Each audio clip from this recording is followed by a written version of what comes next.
Hey guys, welcome to another episode of Thinking Like a Bank, where we show you how to think like a bank using the same strategies and principles that banks use to help you find more financial freedom in your life. I'm your host, Sarah Ibrahim. So for today's episode, I have with us today a very special guest. His name is Dan Lewkowicz. He's a seasoned real estate veteran with over 15 years of experience in many areas of the real estate industry. Starting his career with house hacking, he quickly moved on to flipping houses in and around the Detroit area and eventually created a company called Renaissance Real Estate Ventures, which specializes in the acquisition, financing, renovation, and resale of single-family residential properties in the booming city of Detroit, Michigan. Before joining Encore Real Estate Investment Services, Dan was a senior advisor at Fortis Net Lease, specializing in commercial real estate investment sales. Dan is also a former business development executive for Amazon in Detroit, Michigan. Currently, Dan is director of investment sales at Encore Real Estate Investment Services and specializes in shopping centers, medical office buildings, industrial fulfillment centers, quick service restaurants, and automotive repair and parts stores. Dan, welcome to the show. Yeah, thank you so much for having me. Really appreciate it. Thank you. I'm excited. You're the first guest we have on to talk about commercial real estate. Before we get into that, do you mind sharing with us your background and how you got into real estate? Yeah, absolutely. So essentially, my entrance into the industry was in 2005. I started a company with some close friends of mine called Disability Made Easy, which was essentially a barrier-free home modification company. We would renovate homes to make them handicap accessible for individuals with terminal illness, injury, or disability. And I handled the sales and marketing for that company. But at the same time, I would spend time with the project manager, going to sites. I remember very vividly the first experience I had with him, where we went to a property that was functionally obsolete. We went outside, and I was looking at this property, like, what in the world are we going to be able to do with it?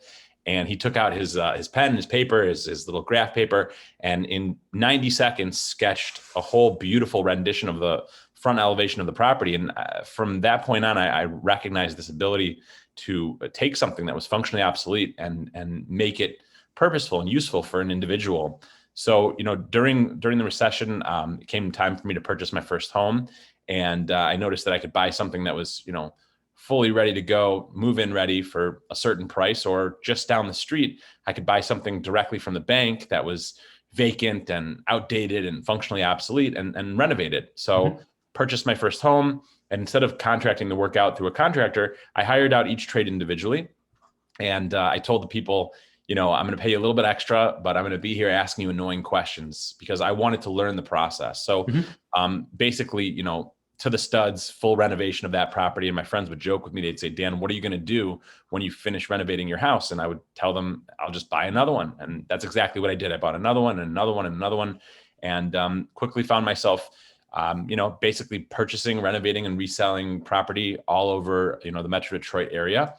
And all the while that I was doing this, I had a full-time, W-2 job, most recently as a business development executive, as you mentioned, with Amazon.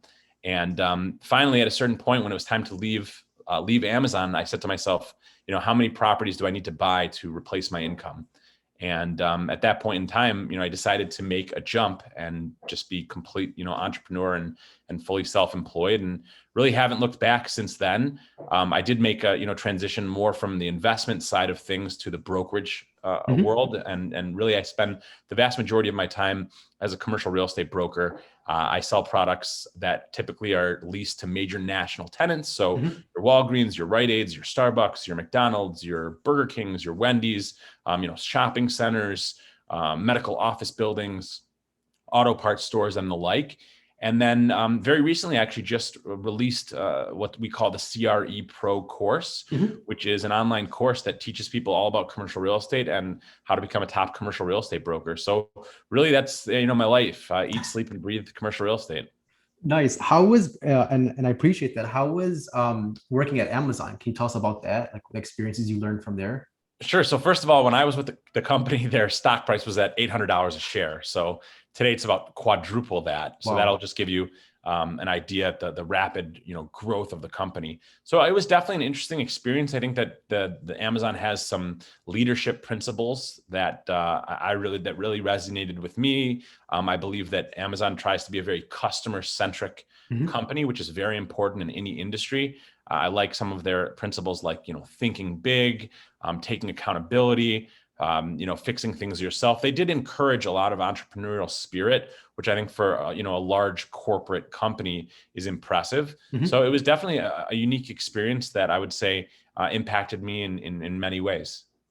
Yeah, and it's a good point because I think it's kind of like counterintuitive. You would think working at a big company, they would train you just work at a big company. That's all you would learn. But based on what you're saying is that like they actually like, encouraged you to have like an entrepreneurial like thinking spirit, you know? Yeah, absolutely. And at the same time, obviously, I'm not there for good reason. I don't think I'll ever work at a 9 to 5 W2 job ever again. And Yeah. I would encourage anybody who's contemplating entrepreneurship and going out as an individual business owner to consult with people like myself who have done it. I know that when I was ready to make the leap, I was inspired by other individuals who had done it prior to myself. And I'm really thankful to be in the position that I am and to have that freedom and flexibility. And at the same time, to build something that, should my children so desire, they can have a hand in. Yeah, definitely. I like how you mentioned that. It's not just about like the money part, but it's also about like the legacy part to like leaving for your family. And that's actually why I used to be a W2 consultant and then merged off and then started the company and the podcast and everything. So I agree with you. It is fulfilling and hopefully, that there's more to come. Now tell us a little bit about, the company Encore Investment Service, Real Estate Investment Services. What do you guys do there? Sure. So we're a leader in boutique net lease investment sales. So the exact same types of products that I mentioned, Mhm. where you have typically a major national tenant or major national tenants who are renting property. And, our involvement is in the purchase and sale of the actual real estate assets themselves. Mhm. So we sell probably about $750 to $800 million of net leased assets every year. At any given time, we control probably between 100 and $200 million of inventory on and off market. It's a great company, great group of guys. There's about probably about 25 or 30 brokers and well respected. We've got a great reputation and we're known really worldwide as a leader in this specific niche. So I feel very fortunate to be part of the company. Now, is it like, for example, like when you're driving and you see like a Walgreens or CVS, like a freestanding building, like that doesn't necessarily mean that Walgreens or CVS owns that property, right? They're Correct. usually leasing In fact, it. in almost no case does Mhm. the national tenant own the property. They are not in the business of real estate ownership or management. They're in the business of selling prescription medication or selling whatever it is Mhm. that they sell. So those properties are almost always owned by either private investors Mhm. or real estate investment trusts or large funds or family offices.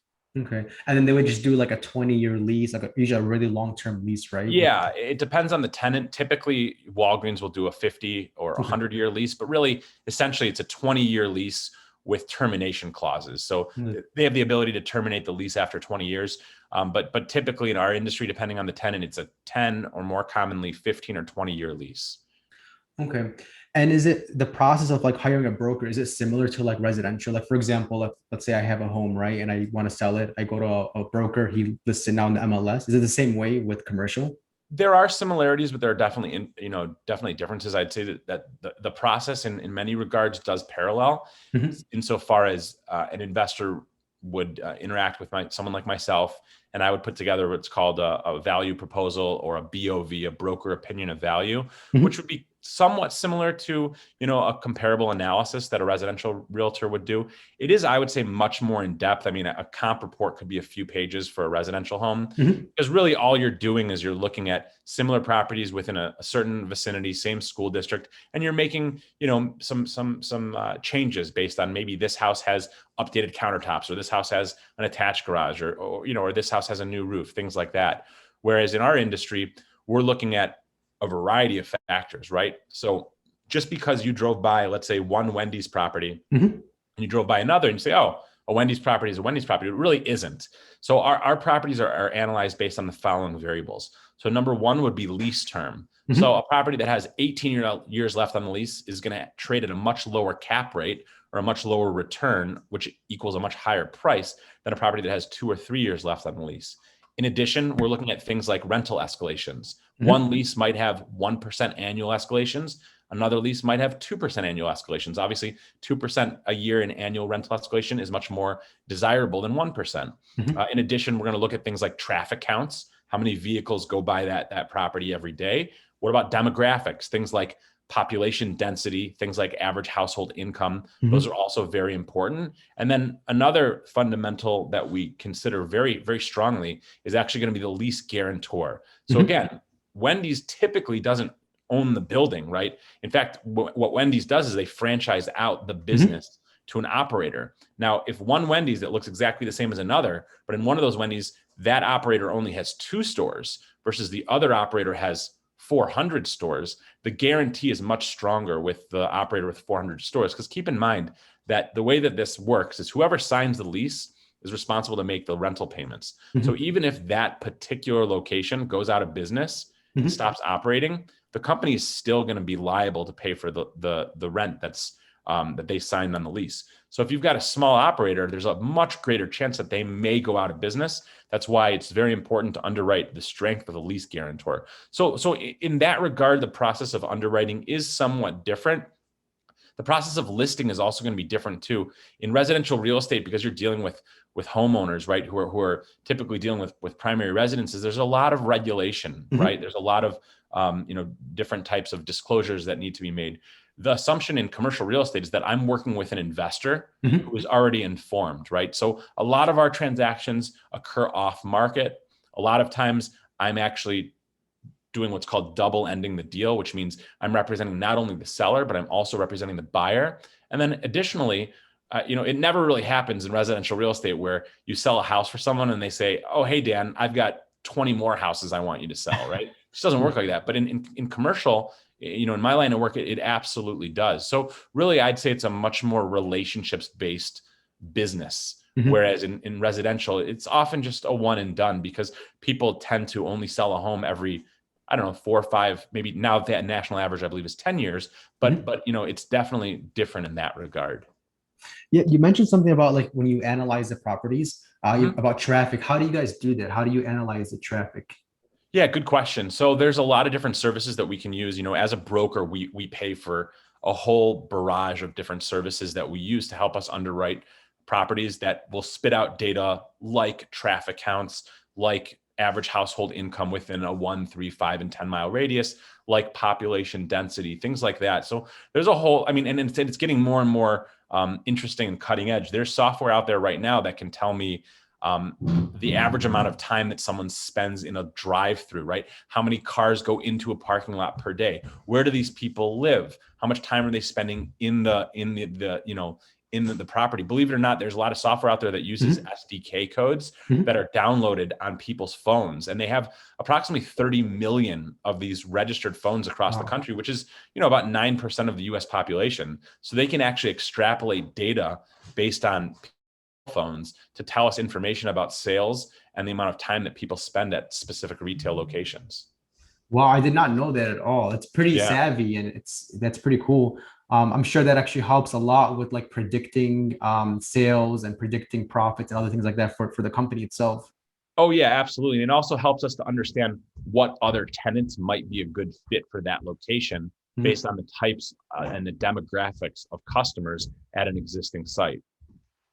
Okay. Yeah, that makes sense. And one of the things I noticed on the website, the company's website, is like you guys do like 1031 services. Like, do you mind explaining what is like a 1031 exchange? Yeah, sure. Yeah, absolutely. It's very important in today's day and age. So first of all, about 37% of our business is 1031 related. So it is very, very important. The way that a 1031 works, it's not like, it's actually the IRS code 1031. It's built into the tax code and it's there for a variety of reasons. So basically what happens is, let's say that you buy a building right here for $1 million and you hold it for 5 years. And at the end of 5 years, it's now worth $2 million. But when you go to sell that building, were it not to be for the IRS code 1031, you'd have to first pay taxes on that $1 million of gain and then do whatever you want to do with it. So the $1 million of gain might turn into, $650,000, maybe $700,000. So now you'd take that 1.65 or $1.7 million and you'd reinvest it. Well, with the 1031 exchange, what that allows you to do is it allows you to defer the taxes. So you buy it for $1 million, it's now worth $2 million. When you go to sell that $2 million building, you don't pay any taxes on the gains. So now you have that full $2 million to reinvest. So on the surface, it sounds like, okay, well, I have 1.65 or 1.7 million versus 2 million to invest. But really, it's a lot more than that, because keep in mind, a lot of investors will leverage these properties. So the difference in down payment between $650,000 and $1 million is very significant. Mhm. You figure if you take that $350,000, and if you leverage that, I don't know, maybe 4 times, 3 or 4 times, depending on your loan, now you're talking about, 1.2, $1.3 million Mhm. of purchasing power. And the great thing is you do that again and again and again. And the old adage is 1031 until you die. Mhm. Because when a person dies and then they bequeath those assets to their heirs, what happens is what's called a stepped up tax basis. So Mhm. at that point in time, the property is now reappraised. So let's say I started doing this when I was 25 years old with my original $1 million, and Mhm. I sold it for 2 million, and then a few more years later, 3 million, 4 million, 5, $7 million. Well, I have $6 million of gain in my lifetime. So Mhm. now when I pass that asset on to my heirs, they have a stepped up tax basis. So the property gets reappraised at $7 million, and they start the whole process over again. Oh, So wow. really what this vehicle does is an incredible vehicle to increase commerce and to Mhm. incentivize transactions. Mhm. So it's very, very important that right now this IRS 1031 has been around for 100 years. And at this point in time, the current administration is trying to get rid of it. So I think it's Oh. very important to be aware of, because it's such an incredible vehicle, not only for investors and not only for brokers, but for everyone involved in those transactions, right? For the appraisers, for the inspectors, for anyone that has anything to do with those transactions. And as you can see, it's a code that encourages commerce, which this country is built off of. And it's important to keep in mind that 80 or 90% of millionaires in this country built their wealth through real estate. So to get rid of that 1031, I think would be disastrous. And I highly recommend everyone, voicing their opinion. I agree with you 100%. I think that there's a philosophical reason underneath the 1031, and that is it keeps the economy flowing. It keeps Yes. people it creates housing, it keeps commercial properties like running, it keeps things moving, and it keeps more jobs going. So I think, yeah, I agree with you. I think it'd be really bad if they got rid of the 1031. Um, Now, as far as like back to like finding properties, like how do you guys do that? What are some of the methods you guys have to find the properties? Yeah, great question. So typically what I do is I leverage either my brokerage's track record or my own personal track record. So for example, I've recently sold a few Wendy's properties. I have Mhm. another one that I'm going to be selling next week. So what I do is I reach out to Wendy's owners, right? We create these databases of contact information for Wendy's owners, or for Mhm. any owners of that matter. I reach out and I say, hey, look, I know you own this Wendy's at this address. Mhm. I just sold this Wendy's and this Wendy's and this Wendy's, and I'd love to provide value. So this is my value proposition. I'd love to provide value to you by giving you a complimentary, no obligation value proposal of your asset, letting you know what it's worth. So I'm a firm believer in always adding value. Everything Mhm. else will follow after that. So I reach out and I say, hey, look, I will provide value by giving you this proposal. If you want to just use it and put it on your refrigerator or file it away in a drawer and know what your property is worth, great. If you want to list it, that's great too. So that's pretty much how I run my day to day. Mhm. I guess you would call it listing outreach, and that's how I'm able to obtain my listings, is by informing people and providing value about what their property is worth. Mhm. And I forgot to mention, you have a podcast, right? Dan on top of all things real Yeah, estate. we're going to be recording our 100th episode this week, Nice, tomorrow actually. nice. I was listening to it actually before this. Oh, It's cool. pretty good. Yeah. Does that bring you like leads and clients? Yeah, so it's funny because I was, when I started it, I was told that most people give up after before they hit like 50 episodes, but Yeah. you'll really see a boost once you hit 50 episodes. And really, like, almost right on the nose, I started noticing two things. I mean, number one, like, not unlike our conversation, when I'm talking to people are like, oh yeah, I watch your show, or I've seen some episodes. So for me, it instantly builds credibility. And Mhm. also it associates me with other thought leaders and experts in and around our industry. But also, people have reached out to me and said, hey, you don't know who I am. I've been watching your show. I've got a portfolio of properties. I want you to give me a proposal. I have a listing right now that came Mhm. exactly that way. So yeah, it definitely has had that effect. I agree 100%. Yeah, it helps with credibility. It helps with people being able to find you. People will be able to talk about you. Also, like, let's say, for example, you talk to a client and he or she's not ready to do business with you yet. You could send them a link to your podcast, and they could kind of, in the meantime, get to know you better. And Sure. then when they're ready, they can, come back. You could also follow up with them. And so I think it's Absolutely. it's pretty cool. Thank you. Now let's talk about your course. I think you're doing an awesome job with that. Thank you. What is the course that you have? Yeah, so actually we just got picked up. We were in the news in Tennessee today and yesterday on Yahoo Finance.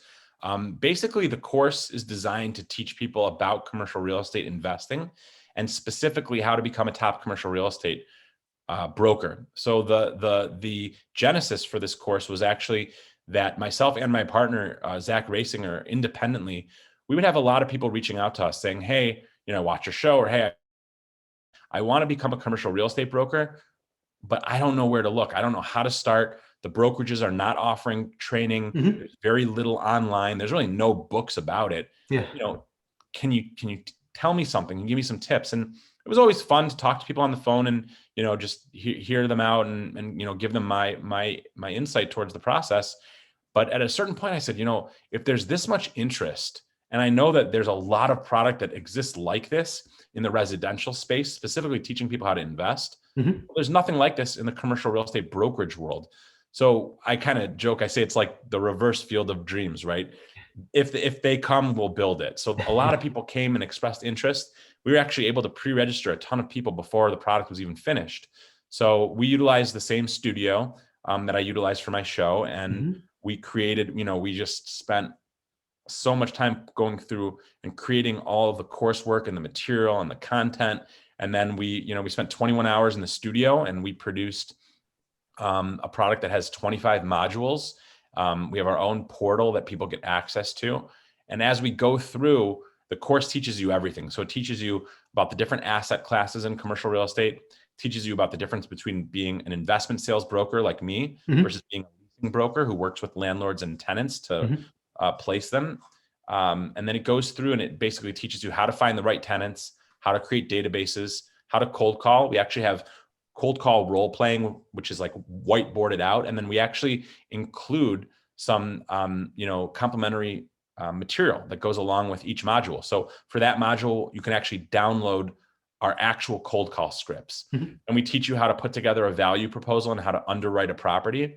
We teach you how to put together marketing material, how to market your property, how to field offers, what a letter of intent is, how to go through a purchase and sale agreement, how to manage your CRM system, how to do your email drip campaigns and your outreach, and then how to walk the property all the way from listing through escrow Mhm. to closing, and then how to leverage that sale, like I told you a few minutes ago, Yeah. to Yeah. reach out to other property owners, either of the same type of property or in the same locale, and Mhm. to leverage that closing to get more business. And through that whole process, we go through and we give you every single document that we use, we give you. So really what we decided to do is just, add value and really open it all up and give people what they need to be successful as commercial real estate brokers. Mhm. Now, do you have to get your commercial broker license first and then do the course? Is that what you So recommend? interesting question, because it's like there's a common misconception out there as follows. There really is only one license, and it's a residential real estate salesperson license. Mhm. Now, that same license allows you to practice commercial real estate. There is no difference. Okay. However, the coursework and the test for the residential license give you zero preparation to be a commercial real estate broker. Yeah. Mhm. So that's where we pick up. Now, Okay. a lot of our students are doing it concurrently. So Mhm. they'll study for their residential real estate exam and they'll take our course, they'll get their license, and then they'll hit the ground running. Mhm. It's really up to you, but I would recommend, I don't see any reason to wait. I mean, you might as well soak up and get as much information as you can. Yeah, definitely. And then could people also work within your firm? Is that something you're looking for, like for commercial brokers to be a part of your firm? So, we have partners that we work with. I think right now, we're pretty set on brokers. It's not out of the question. It Mhm. depends on, what someone, it just depends on the fit. But one of the things that we do help people with is placement. Mhm. So, we speak with individuals that have completed the course and talk to them to see where a good fit is. And we've been successful at placing, graduates from our course at top commercial real estate brokerages across the country. Okay. And then what if, like, for example, I'm in Chicago, Illinois, close to you. Sure. What if I wanted to, like, I got my license in Illinois, but I also want to do some deals in Michigan? How would Great that work? question. Yeah, so I sell commercial property all over the country. Okay. So we have what's called a broker of record network, and that's something Mhm. that we share with individuals that are in our course. Well, essentially, what it allows you to do is co-list. So what you would do is you kind of partner with a broker in another state, Mhm. and then they're listing the property with you. Okay. And then you give them a small, very small fee or percentage of your commission if the deal closes. Okay. Okay. That's smart. So you'll technically only need one, like just the resident license where you live. In one state. In one Correct. state. Yep. Okay. Awesome. Well, Dan, it's been awesome talking to you, man. I really appreciated you sharing your knowledge and your background. Sure. How can listeners connect with you and learn more about you? So first of all, you can find me on LinkedIn. My first name, Dan, last name is Lewkowicz, Lewkowicz. Again, Lewkowicz. And then I like to give out my cell phone number so, people can reach me directly. My cell phone number is 248-943-2838. Again, 248-943-2838. And, if somebody has commercial property and they want to know what it's worth, please reach out. Myself and my team will put together a complimentary, no obligation value proposal for you. If you'd like to get more information about the course, you can go to www.creprocourse.com. That's creprocourse.com. You can reach out to me. I'm happy to have more discussion.